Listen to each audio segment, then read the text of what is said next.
Hi, this is Professor Ruja with some notes on Objective 2 in Chapter 4.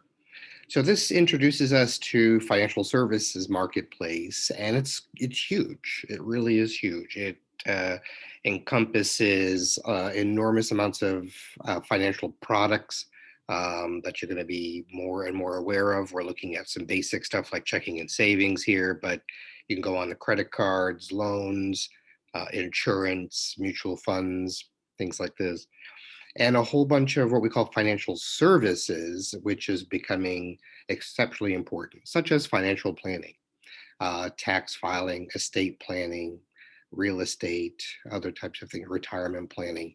Lots and lots of services abound in the world of finance. You should understand that there are different types of financial institutions that you're going to be dealing with. Exhibit 4.2 gives you a nice little breakdown of them. Basically, you have the banks and you have credit unions. And basically, the differences are banks are for profit, they report to shareholders. Credit unions are nonprofit, they're usually owned by members. Some differences include things like a savings bank, which is typically simply in the New England area, whereas these are banks, but they're owned by their depositors, so they work very similar to a credit union. What are some of the differences? Well, basically, there's a lot more fees usually in the banking system um, because they're looking to maximize their profits. In a credit union or a mutual savings bank situation, there's less emphasis on that, although they are profitable. You will also deal with non-banks, non-depository financial institutions that they don't accept deposits, but they give out loans. So to be a bank, you got to be both. That's a bit of the difference.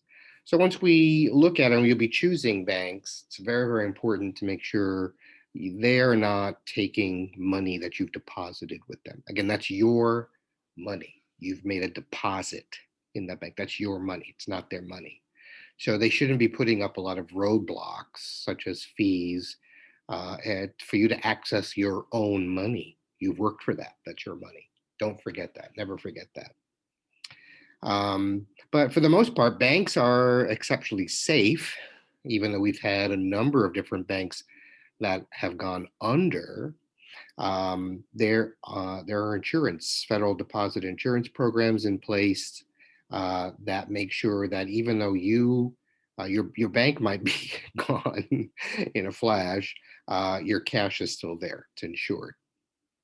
Two of the largest programs are the FDIC, and that's for basically anything at the bank. Credit unions have their own federal program called the National Credit Union Association, NCUA. So we'll be reading a little bit about that. Um, these insurance programs cover up to $250,000 per depositor per bank. Okay, so if you had $1 million, you wouldn't put it all in one bank. You'd have to pick four different banks because again, it's per depositor per bank. So if you had 250,000 in four banks, you have your $1 million. All of that money would be insured by the program.